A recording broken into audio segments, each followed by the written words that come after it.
মাথো এক শিল্প নহয়, ই হৈছে প্ৰজন্মৰ পৰা প্ৰজন্মলৈ বৈ অহা এক সমৃদ্ধশালী সংস্কৃতিৰ পৰম্পৰা, অসমীয়াৰ চহকী ঐতিহ্যৰ চানেকি। হস্ততাঁত বস্ত্ৰশিল্প হৈছে অসমীয়া সংস্কৃতিৰ এক অভিন্ন অংগ। প্ৰতিটো থলুৱা জনগোষ্ঠীৰ অন্যান্য কাৰুশিল্প ইয়াৰ জৰিয়তে প্ৰতিফলিত হয়। এই বয়ন শিল্পতেই নিহিত হৈ থাকে যুগ যুগৰ পুৰণিকলীয়া পৰম্পৰা আৰু ঐতিহ্যৰ কাহিনী কোৱা পুৰাতন কৌশল আৰু আৰ্হি।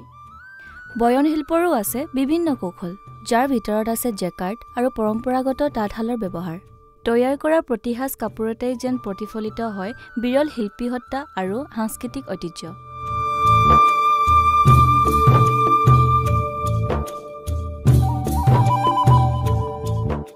অসম চৰকাৰৰ বন বিভাগে ফ্ৰান্স ডেভেলপমেণ্ট এজেন্সি AFDৰ সহযোগত ৰূপায়ণ কৰিছে বন আৰু জৈৱ বৈচিত্ৰ্য সংৰক্ষণৰ অসম প্ৰকল্প, যাক চমুকৈ APFBC বুলি কোৱা হয়। আৰু এই প্ৰকল্পৰ লক্ষ্য হৈছে বন আৰু জৈৱ বৈচিত্ৰ্য সংৰক্ষণ কৰা, বন্যপ্ৰাণী সুৰক্ষা প্ৰদান কৰা আৰু বনাঞ্চলৰ দাঁতিকাষৰীয়া লোকসকলক আৰ্থিকভাৱে সবল কৰি বনৰ ওপৰত থকা তেওঁলোকৰ নিৰ্ভৰশীলতাক হ্ৰাস কৰা।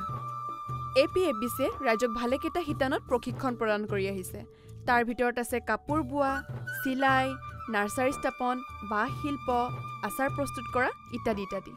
ইয়াৰ উপৰিও তেওঁলোকে বিভিন্ন স্থানত ৰাজহুৱা প্ৰেক্ষাগৃহ নিৰ্মাণ কৰে। বিভিন্ন সা সৰঞ্জাম যেনে তাঁতশাল, ফাৰ্মি বেড, আচাৰ প্ৰস্তুত কৰা সা সঁজুলি, চিলাই মেচিন আদি প্ৰদানকে ধৰি ৰাইজৰ প্ৰয়োজন অনুসাৰে অন্যান্য যাৱতীয় সা সামগ্ৰী আগবঢ়াই আহিছে। কেৱল এয়াই নহয়, এই প্ৰকল্পই অঞ্চলবাসীয়ে নিজ হাতে প্ৰস্তুত কৰা সা সামগ্ৰীসমূহ বনসৃষ্টি বিপণীত বিক্ৰী কৰাৰো সুবিধা কৰি দিছে। বনসৃষ্টি হৈছে এনে এক ব্ৰেণ্ড যাক বনাঞ্চলবাসীয়ে উৎপাদন কৰা সা সামগ্ৰীসমূহ বিপণনৰ বাবে সৃষ্টি কৰা হৈছে। আজি আমি প্ৰত্যক্ষ কৰিম বয়ন শিল্পৰ সৌন্দৰ্য।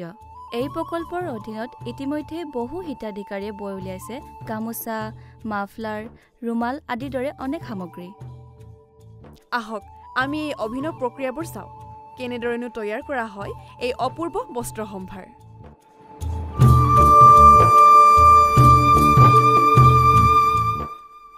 আমি ব্যৱহাৰ কৰা কেঁচা সামগ্ৰীসমূহৰ ভিতৰত আছে সূতা, কপাহ, ঊণ, ৰেচম। চিন্থেটিক সূতা ব্যৱহাৰ কৰা নহয়।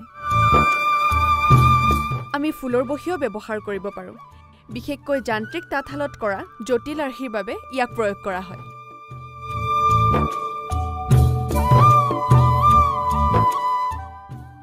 কাপোৰ ববৰ বাবে দৰকাৰ হয় এখন শালৰ, সেয়া হস্ততাঁত বা যান্ত্ৰিক শাল হ'ব পাৰে, আৰু লগত লাগে এটা মাকো, যি সূতাবোৰ ইপাৰ সিপাৰ কৰিব পাৰে। লগতে আমাক প্ৰয়োজন হ'ব ববিন বা মহুৰা। এই যঁতৰৰ পৰাই মহুৰাতে সূতাবোৰ মেৰিয়াই ৰখা হয়।